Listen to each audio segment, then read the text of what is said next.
Hey guys, Ash here from C4E Tech, and today we've got the Samsung Galaxy A9 with us. In this video, let's go ahead and unbox it and take a quick look inside. Opening up the box, we are greeted by the A9 itself. Let's set that aside for the time being. We then have a SIM ejector tool, the regular literature. Samsung's also thrown in a fast charger in the box here. We then have a micro USB cable, no Type-C this time, and a pair of in-ear earphones. Peeling the plastic off, the first thing you note is that the A9 is quite similar to the Galaxy S6 from last year. We have 2.5D Gorilla Glass 4 to the front and back. To the back, we also have a 13-megapixel rear camera with optical image stabilization and a single LED flash, Samsung branding below that. To the front, on top, we have the sensors, earpiece, an 8-megapixel front-facing camera, and Samsung branding. It's worth noting that there's no notification LED here. We then have a 6-inch display followed by the physical home key, flanked by the backlit capacitive recent apps and back keys. The physical home key has a fingerprint scanner built in and it seemed to work alright. To the right, we have the power button and a slot. Here you can add a SIM card and a micro SD card. To the bottom, we have the primary microphone, micro USB port, and the 3.5mm headphone jack. We then have the volume rockers to the right, and the secondary noise cancelling microphone can be found up top along with another slot. Here's where you get to add the second SIM card. Nice of Samsung to not go the hybrid route. The Galaxy A9 is just 7.4mm thick and weighs in at about 200 grams. It feels very well built. Premium is the word that comes to mind given that it looks like a blown up S6. Just to give you perspective, here's the Note 5 next to it, and off the Galaxy S6 Edge.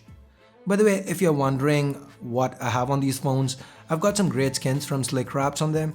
Slick Wraps have a lot of great skins for the most popular of phones and they keep coming up with new ones all the time. I just picked up these sweet fill-in wraps for my PS4.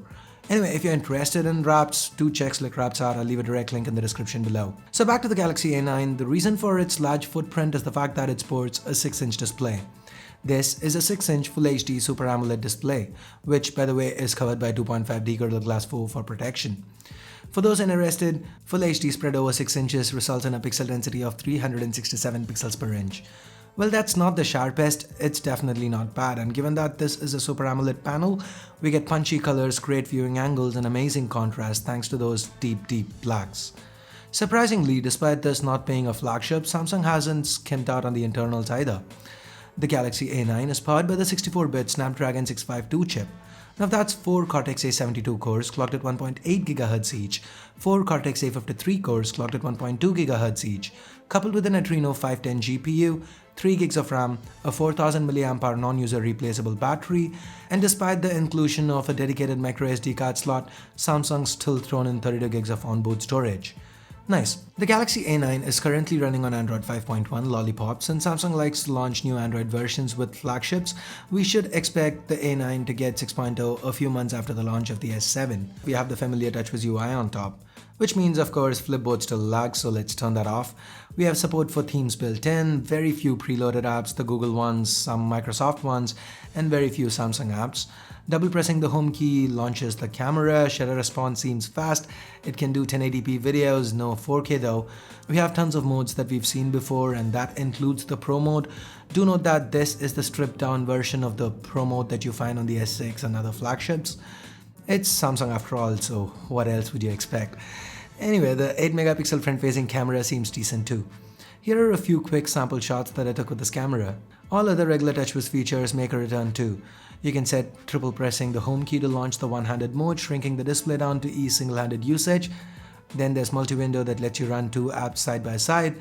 The ultra power saving mode makes a return too. And this is the full-fledged ultra power saving mode with the display turning monochrome, unlike some other implementations we've seen on non-flagship Samsung phones in the past. So I picked this Galaxy A9 up from 28mobile.com for about $500, and for that price Samsung seems to have put out quite a decent product.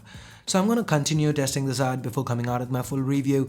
In the meantime, if you do want to pick one up for yourself, you can do that from 28mobile or Amazon. I'll leave direct links in the description below. So I guess that's it for this unboxing video. If you have any questions or constructive criticism to offer, leave them in the comments below. Like the video if you liked it, dislike it if you disliked it, and if you have any video requests, hit me up on Twitter at C4eTech, and I guess that's it for now.